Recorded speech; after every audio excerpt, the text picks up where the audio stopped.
It's quite clear to most people, most of the public, that England's privatised model of water is not only failing, but it is an extreme ideological outlier.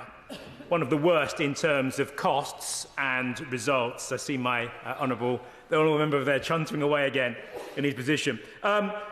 We need long-term, patient approach, especially given the climate crisis. And this is fundamentally incompatible with privatisation. I think we could... I will give way.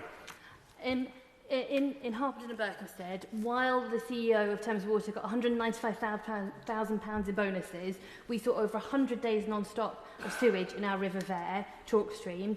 The same now is happening again 1 year later with 1,000 hours non-stop. Would the right honourable member agree with me that this system clearly doesn't work and those bonuses are not setting the right incentives? I would agree with the honourable lady, and I hope her party comes to its senses at some point, and maybe on the same senses that my party needs to come to, and accept that public ownership is probably, some form of public ownership is going to be the best way to resolve that. First of all, these companies, that's my personal view, I like put that on the record. First of all, these companies have legal obligations, first and foremost, to their shareholders. Short-term profit maximisation.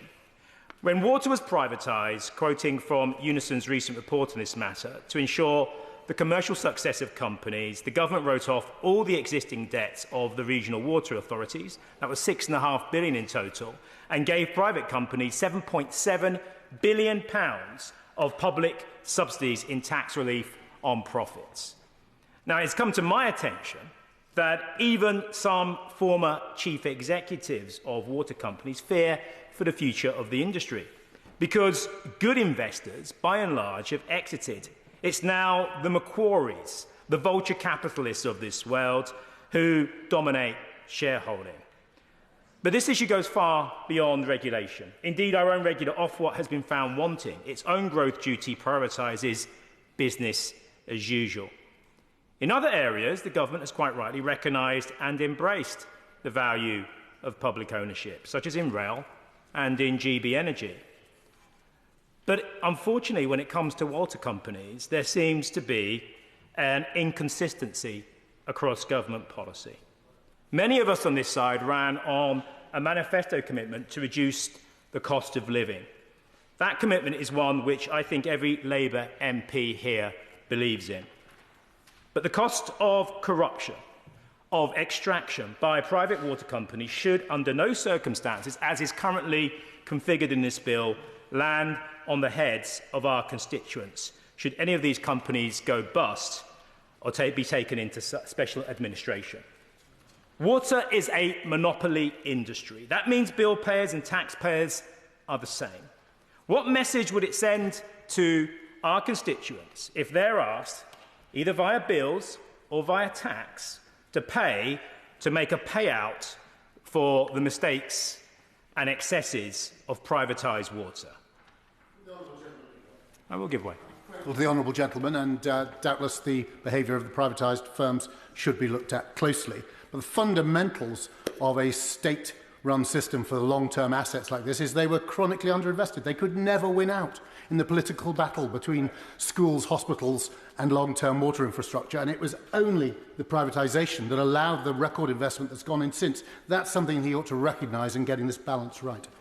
I thank the honourable member for his intervention.